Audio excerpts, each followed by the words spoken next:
Bonjour, bienvenue dans la série sur la physique des particules. Alors, lorsque le nombre de lignes externes augmente, le degré superficiel de divergence diminue et l'intégrale devient convergente. La table que nous avons donnée montre qu'on a donc vu toutes les possibilités, sauf la diffusion photon-photon. Cependant, cette dernière est également convergente, à nouveau, à cause de l'invariance de jauge qui dicte une certaine structure cinématique qui, une fois appliquée, laisse une intégrale bien définie. Cela suit du Lagrangien effectif de Heisenberg et on en reparlera en détail bientôt. Alors, Drashbin, nous avons maintenant une théorie prédictive, finie, satisfaisant de manière perturbative les principes généraux d'unitarité, de causalité, puisque les contretermes reviennent à des soustractions dans les relations de dispersion, c'est-à-dire qu'ils ne modifient pas les propriétés d'analicité, ni les règles de discontinuité. Une autre confirmation vient du fait que nous utilisons un Lagrangien qui est local et hermétique. Alors, revenons justement à l'équation du Lagrangien et réorganisons les différents termes de cette manière. On a L égale moins 1 quart F carré, Z3, pour oublier la constante, Z3 F carré, plus 1 demi mu 0, Z3 A carré, plus moins lambda demi, moins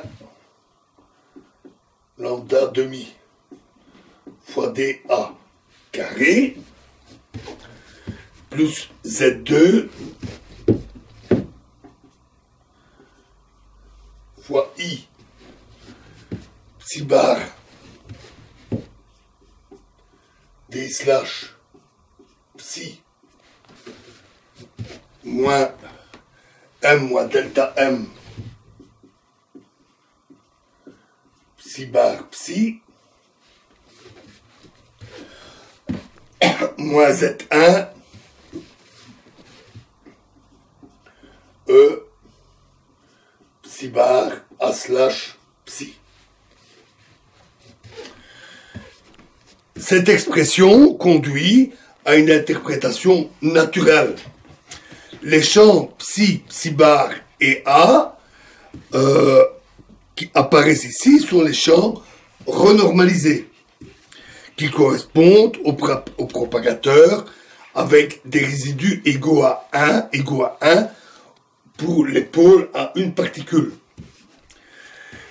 Définissons les champs non renormalisés, psi 0, psi bar 0, A0, et les paramètres nus qui dépendent de la coupure, mu 0 carré, M0 et E0. Donc on a psi 0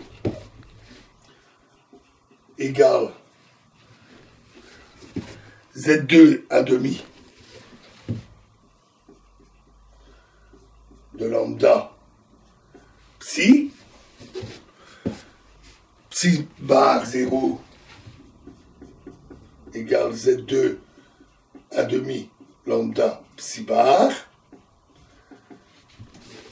A0 égale Z3 à demi de lambda A,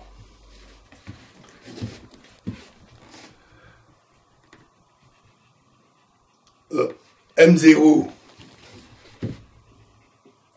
égale M moins delta M de lambda,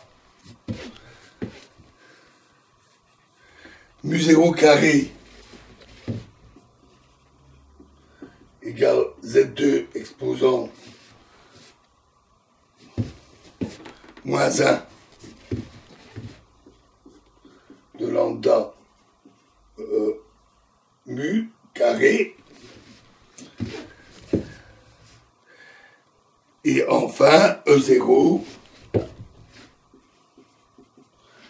est égal à Z1 lambda, Z2 moins 1 lambda, Z3 moins 1 demi lambda,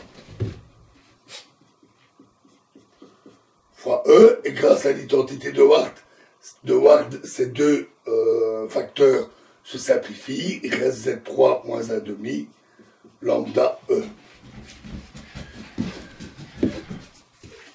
Alors, le Lagrangien précédent, le Lagrangien donné ci-dessus, peut être exprimé en fonction des quantités nues, et on constate que ce Lagrangien est très similaire au Lagrangien original de départ. 1 quart F0 carré, mu0 carré demi A0 carré, moins lambda demi Z3 moins 1,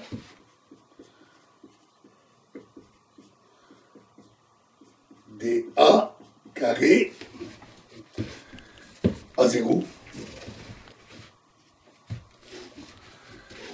plus I demi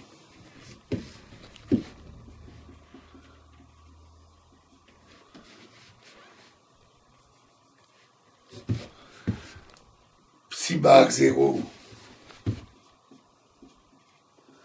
D slash psi 0 moins M0 psi bar 0 psi 0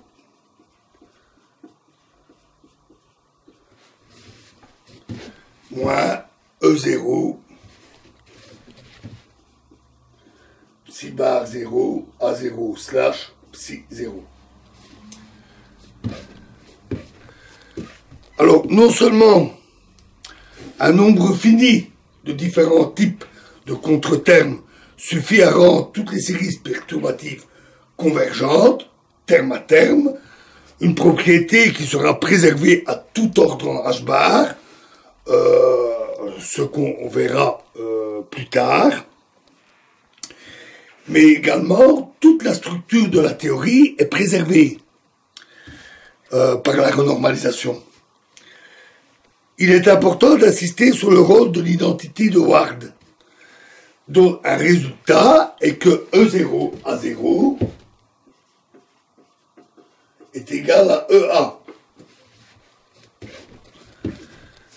Ce qui donne une signification à l'échelle de l'interaction électromagnétique et en même temps préserve la signification du couplage minimal.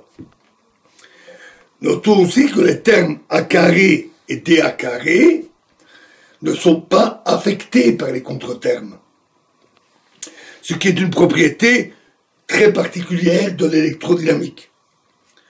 De même que nous avons introduit les paramètres, les masses nues mu0, de même qu'on a introduit la masse nue mu0, on peut définir un paramètre nu lambda 0 par lambda 0 égale Z3.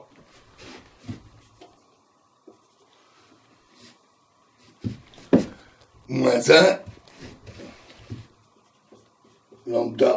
lambda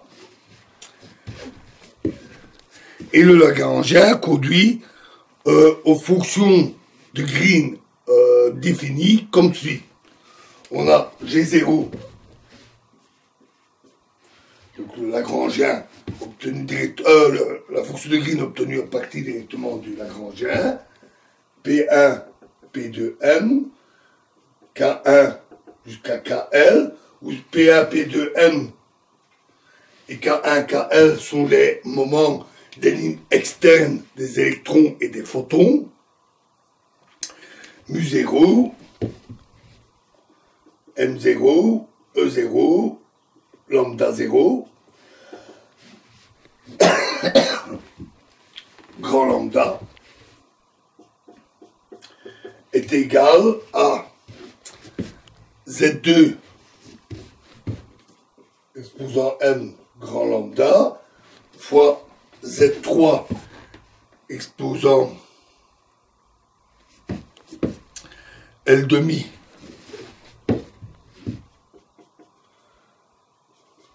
de grand lambda fois G renormalisé P1 jusqu'à KL mu M E lambda.